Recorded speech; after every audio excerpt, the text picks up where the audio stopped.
Hey everybody. Hey guys. So we decided to put up together a little just information on planning of what we learned about cruising on Royal Caribbean on the Oasis class ships. Hopefully you've checked out our other videos. We've had the Oasis. I can say right now, Oasis class ships are my favorite class of ships so far. I think so too. That's our favorite. We loved it. And we hope if you guys are checking out this video that you're planning on going one and you'll love it as well because they're just so much fun. Yeah, and our first one was on the Oasis of the Seas. Oasis. And then most recently, the Harmony. The Harmony, which was a beautiful ship. Yeah. And one day the Symphony. We hope. That's our goal. Yes. And we also have the Allure too. There's the Allure in the as well. So this is just information that we've learned that what we do. By no means does it reflect on what she does on Royal Caribbean. If you want to get up to the date minute information, check out for their website. That's probably the best information. But this is just our opinions and what we've learned. I'm gonna take your word on this because you do all the pre-planning. And actually, I'm along for the ride. Right. In cruising, pre-planning, I think, especially with Royal Caribbean, with how big the Oasis class ships are, is very important. I'll agree with you. It's like Disney with fast passes. Like, you want to enjoy your day, so you have to pre-plan to make sure you get as most as you can out of that day. So let's just start with online check-in. It opens up 90 days before your cruise, and it cuts off 3 days before your cruise starts. It's very, very important to make sure you get in there as soon as you can. And why it's important is because our experience at Port Canaveral, is our home port, is they assign you times of when you can arrive to the terminal for embarkation. So that's why it's so important that you do your check-in online. Let's say something happened on the ship before it was time for you to get on the ship. They're not going to let you on. Like, if their time is pushed back, and let's say your check-in time's at 12 o'clock, and there's something wrong, they're not gonna let, because they don't have room inside for everybody. Yeah, and if everybody gets pushed back, you're pushed back behind the people who are in front of you. That's why it's so important to check in as soon as you can in 90 days in advance. Okay. So in that, doing on your online check-in, also important is excursions. They're gonna start sending you emails, and take advantage of those when they say that they have a percentage off, like 30%, 20% off. It gets lower and lower as closer as you get to the cruise, so it's very important. Plus you run the risk if you don't book it, it could be sold out. The excursions. We ran into that in, where was it, on the Oasis, with the coaster. We did the zip line. Yeah, we did, yeah. But we reserved that ahead of, but it was sold out for the coaster. So that's very important as well for that as well. So book those as far as you can in advance, and as well as your internet package, your drink packages. They all have sales, and it's worth it for getting that. You want to save as much as you can, so it's worth it to book it in the beginning, very early. And a little hack for us with the internet package. Yeah, that's what I was gonna say. We always book one device and we just switch off. Yes. We did the Voom and Stream, and it was perfect. It was perfect for us. So it's just your preference whether you think you need the internet package or you're not. We enjoy it, we use it, so it works out for us sharing. It's so far on all the ships we've been in, that was the best internet package we've had. And the best, because we even streamed. I was even watching the live YouTube feeds and stuff like that. And the best internet connection I think we've had is as far as some other ships as well. Yeah, it was really well. It was really good. Really that's helpful too, because they do discount that as well in the beginning. So, and they also bundle it. You can get a discount with your drink too. Drink package too. Yeah, they bundle it sometimes with your drink packages. So pay attention to those emails. And if you're slightly interested in it, go ahead and do it, because we were like, we're probably not going to drink a lot of sodas this time, and then we got on the ship and we're like, let's get the drink package. We did. So we didn't use our own advice. Yeah, we didn't use our own advice. That will never happen again. So we lost out on some money. So that's why we're saying it's so important to book in advance. And as well, okay, when you do your online check-in, there's things that they're asking you to pick. They're asking you to pick your dining time. Do you want to do your certain seating, or are you doing my time dining? Which my time dining on this last one kind of threw us off. It's very different. It's called my time dining, but they want you to come at a certain time. Right, which we were a little confused about, but it worked out for us. We like to go as early as possible so we can get it over. Yeah, so my time dining, you can become to the restaurant, the designated location, dining room, between, I think it's... Really, 5:15, wasn't it? Oh, yeah. I think it was 5:15. It was 5:15. 5:15 to like 9:40 or 9:30 or something like that. So you have that time blocked for my time dining. But then they also ask you to pick a time. Well, they asked us if we wanted to come back every night to the same table, same time. Even before we got on the cruise. You had to get Even before we got on the cruise, we had to pick a time for my time dining, which I thought... So if you're used to Carnival or some other one that has a true my time dining, right, this is a little different. So we had to pick a time that we wanted to dine. See, we always wanted that time anyway, so we don't know if they gave you a time and you came later, if there was any problem. They did. I think you gave them... if you showed up and you didn't have a time, they would. If they didn't have a open table, they would just give you a pager. Yeah, you would have to wait. So that's why it's important as well to do that. And also is the shows. The Royal Caribbean has really good shows, and it's very important to schedule your time. And very, very important if you want to see the comedians. Yes. Because comedians, it's not like the Punchliner clubs on Carnival where it's open first come, first serve. This, if you don't have a reservation, you might not make it on if it's in one of the smaller venues. If it's in a theater, there's a good chance, but if it's in a small club venue, it might be full. And their website on Royal Caribbean is very user friendly. It basically gives you just like a lineup of everything that's on for what night, so you can look, say, oh, if I pick for this night, let's see what I can do. So you can just plan each night, and I think it was easy to use. Yeah, we planned everything out in advance. It was nice, and then they changed it on us. Right. So that is one thing, and I think it's only... What the deal was, they were training a new Aqua Theater cast. Right. So and plus two is our last cruise we did the Harmony, but it's normally a 7-day cruise, and we did it in 3. So we tried to squeeze all of those 7-day shows into 3 days. And we did. And we did it. But they did change our reservations on us, like I think a week out in advance. But it actually worked out for us. And we did use standby to get into Greece for the second time, and we didn't have a problem. So that's another thing. So don't worry, don't get nervous if you don't get your time for your show. They do have a standby line, and what that means is, and I would recommend, even if it's a standby line, to get there at least a half hour early for the shows, because they don't open that queue up until 10 minutes before the show starts. And also, if you have a show and you're dining you think might conflict with it, as soon as you get in, sit down, get with your server and say, hey, I have a show, you'll be surprised how quick the food comes. They will get you out in time. They're very good about that. So that's why it feels like so important. I know it's like a hassle. You're like, oh, it's a vacation, I don't want to plan anything, but it's so important to plan ahead of time. So all of that. So we talked about the online check-in, booking your excursions, dining times, in your shows, doing your internet packages, your drink packages. And so we get to embarkation day. This is just our experience with checking in at Port Canaveral. It might be different at other ports. Harmony of the Seas, they give you a time to check in, and also you can pre-check in. So you already have it on your phone ready, where it's just a barcode and you sign and they scan it, and you're already checking in. Because you've already supplied them with your picture. Right. That's another thing that they did for Harmony of the Seas. We took our pictures at home. Just they sent them in, and that's the picture they used. That's the pictures that they used on the ship. So they streamlined the check-in process, so it's extremely fast. But what kind of threw me off there too was on the Harmony, and it might be the case with all these Oasis class ship now, you get your keys at your door. Yeah. So you get your sail and sign key.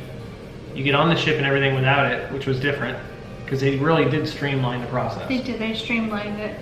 So we just checked in, and it was super easy. It was super easy. They all have like iPads. They're just scanning stuff.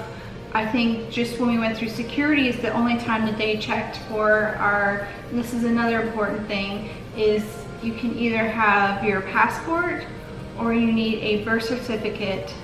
Which in all honesty, if you have a passport, that's better. It's very important. In case you run into any right. trouble in another port, right. it's going to be harder to come home if you just have your birth certificate. So that's but your birth certificate has to be embossed. It has to be an original birth certificate. Right, It can't be a photocopy of it. No photocopies. So we only had to show that like one time, and then after that, after security, it was smooth sailing from there. And just with our experience at Port Canaveral, this is how they loaded the ship, how they called for people to come aboard. First, they always start with the suites, and then they start with the keys program, which I don't know if you want to talk a little bit about the keys program. For the keys, this is $24.99 per person per day, which is on a short cruise like we went on. There really wasn't a lot of benefit to it. We didn't feel it was worth it, But you get priority check-in and boarding, exclusive carry-on luggage service with stateroom delivery, private lunch at Chop's Grill, Jamie's Italian, or Giovanni's Table on embarkation day. Venues vary by ship. Private hours on marquee activities like Flow Rider, Rock Climbing Wall, Ripcord by iFly. The private hour schedule will be provided at check-in. So I think it was like an hour or so in the morning that everybody with the keys program could get on the Flow Rider and all that. Yeah. Priority port of call debarkation, which is pretty good. VIP seating area at Main Theater, Aqua Theater, Studio B, and 270 shows, which we did see it is good seating. It's the best seating. Very good seating. It's right there on equivalent with the suites. Yeah, it's front and center, but just note that if you're not there 10 minutes before the show, they open that spot up. Yeah, so if you're not there, you will lose that seating. I think probably the best part about it is the Voom, Surf and Stream, one device per each paying guest, which is perfect because I think ours was $17.99, right? I think it was $13. No, actually it was cheaper because we got it early. We got it early. If you wait until it's $17.99. And the last of all, choice debarkation with an exclusive a la carte breakfast, which I didn't know where that was at or see that, so we really can't talk on that. But for $24.99 per person per day, we haven't experienced it yet, and I don't know if we would, just because it doesn't. I think it would be. If you want to get on the ship and off the ship quicker and all that, and you're one of those people who's worried about getting to a show and seeing a show, you already have a reserved seat. Right, you don't have to worry about it. You don't even have to reserve any of your shows. So I think if it was a 7-day, it might be worth it. Which you're looking at $24.99 per person. So that's $50 per person per day. Yeah, I mean. So for $350, and you get to eat at a specialty restaurant, and it's probably a pretty good deal. So just to let you know, when you're boarding the ship, they board right after the people with the suites do. Yes. And Pinnacle, Diamond, Emerald, Platinum, and Gold. And then everybody else that does not have gold. If you're gold or regular, they're going to give you, especially stop with one of the people when you're going to check in, because they have cards that say gold. And if you're not one of the few people or groups that get that, you're going to be going in after gold. Right, and it'll say like gold, and it'll say group 1. So it can have like gold up to 10 groups, and then there's still people after that. Yes. So that's why it's important to check in right as you can at that 90-day when they open it up, and you can get your time an early time. And just some things to remember when what you can bring aboard. This might be helpful. I know some people have asked before. Royal Caribbean allows you two wine bottles per stateroom for the whole trip. Or you can bring 12 cans of soda per stateroom. See, is that in the room? Because if you get off the ship and you buy something, they hold it until your last day. They hold it, right. So that's all you get for the whole. Unless you're buying their beverage packages. Yes. And remember also, a good tip is when you're getting off the ship for excursions, to remember, go by ship time, because some of the ports there is a time difference. Always go by ship. And they will leave you. We have seen some pier runners before. Yes. On board, you will be giving this your little card. Sail and sign card. Sail and sign card, and that is like cash on a ship. You don't have to bring cash. Everything gets charged to that card. You do have the option at the end of the cruise to cash out your card to pay your balance. When you're pre-planning, you can prepay your tips. Oh, you can? Which is a great idea. Yeah, prepay your gratuities. And what we always do is we bring usually a gift for our room steward, which is usually just a bunch of candy, a bunch of food. Because, you don't know how they can get off the ship and everything else, but we usually bring, a good sized bag, and we'll put Snickers, peanut butter cup, all that, and we'll just put it in there, and just kind of nice to have. And if you run into somebody who's really good, you can tip on top of your. Yeah, we do. We try to tip on top of that if we have really good service. We usually try, even with the My Time Dining, try to get the same server every night. We do. You can request. Oh, that's another thing. You can request that. Say you're at table 200 and you like your server, just ask them, can we please sit here every night? And they usually are very accommodating because they like schedules too. Which really surprised me in our main dining room area, because they had those cool chairs that looked like king's chairs, and those people sat there every night. I thought they were gonna circle people in through that, but no, they didn't. They wanted to sit there. They got to sit there every night. The Harmony of the Seas is just a beautiful ship. The artwork on it is fantastic. The neighborhoods, all the different neighborhoods. 7 neighborhoods. 7 neighborhoods. They're just so big. And our experiences, there's like 6,000 people on there. Never felt like it. It never felt like it. Sometimes in maybe the Windjammer did a little. Not too bad. Even the muster drills, they spread everybody out. The only problem you're going to run into, and be prepared for this, is the elevators. And that's, I think, a problem in all cruises, honestly. Because on one side they have, 3, 6, 12 elevators per side, I think it is. They have some in the forward and they have some in the aft. This worked for us. I don't know if it's just that cruise that it worked for us. But what we try to do with the elevators is we use the forward elevators. Like because they're farther away from the Windjammer. Exactly. Most people want to go to the Windjammer. It's in the back of the ship, as well as the dining rooms are in the back of the ship. That, and we try to, when we book a room, by booking early, it usually helps. We try to get higher in the ship. So even if we can't, like say it's packed, we can just walk up or walk up a flight of stairs and walk to the back of the ship. So we did that a lot of times. We used to use the forward elevators and walk back whenever we needed to, and it worked out for us. You just gotta have patience, because every cruise ship is like that. Everybody wants to get on the elevators. And sometimes you get lucky and there's a piano man in there. Oh, that is, if you get lucky enough, he is awesome. It was so much fun. I think we had him on our... Twice. Yeah. On the videos. We have them on day 1 or 2 of our Harmony series. I'll link that at the end here. So hopefully that helped you out. It's just our experience. Pre-planning is very important. Pre-planning is very, very important. And my thing is, especially with this last cruise, because we booked it late. We got lucky getting the room we did, but we usually book as soon as we can.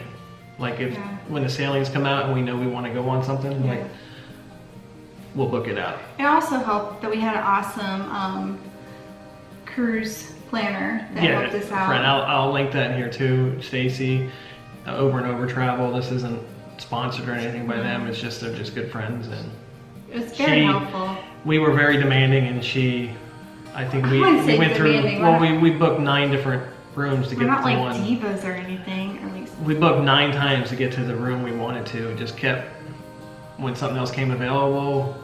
This is all over like a 2-week period. Yeah. And she was very cool with it. Yeah. And I think they finally at the end just said, "Here, let's give them this good room." And they're tired of us switching rooms. Yeah, maybe, I don't know. We had a really nice cruise. Harmony was beautiful. Oasis class ships are beautiful. Pre-plan, it's important. It's very important. If you have any questions about pre-planning, then just leave a comment below and we'll get back with you. And if we didn't cover anything and you have a good tip in here, put it in the comments. Yeah, just so other people. We just want to share it because we want your cruise to be as relaxing as it can be. And once you get all that planning done in the front end, then you can just relax. The best thing too is cruise community is really, really helpful. Yeah. We've done a lot of cruises and we've learned a lot, and we've learned a lot just by listening to other people. Yeah. So if you have any good advice, put it in the comments. If you have any questions, leave a comment, and if we don't know the answer, we'll get the answer for you. Yeah, we'll try. Hopefully it's helpful. check out our Harmony videos, check out our Oasis, and we actually have Disney and Universal as We well. have Carnival cruises too. Oh, we do have Carnival, yeah. So, yeah. But you're gonna love it. If you're going on it, I'm so excited because I'm ready to go back again. I'd do it all over again. And if it's your first time going on a cruise, you pick the best ships to go on for a first time cruise. They say there's two types of cruise people. People who cruise and people who don't. So hopefully you found this helpful. Just let us know. Yep. Don't waste a day. Every day's a gift. Bye guys. Bye. Stoked we are getting done. Bags packed, so we're on the run today. We're really on our way.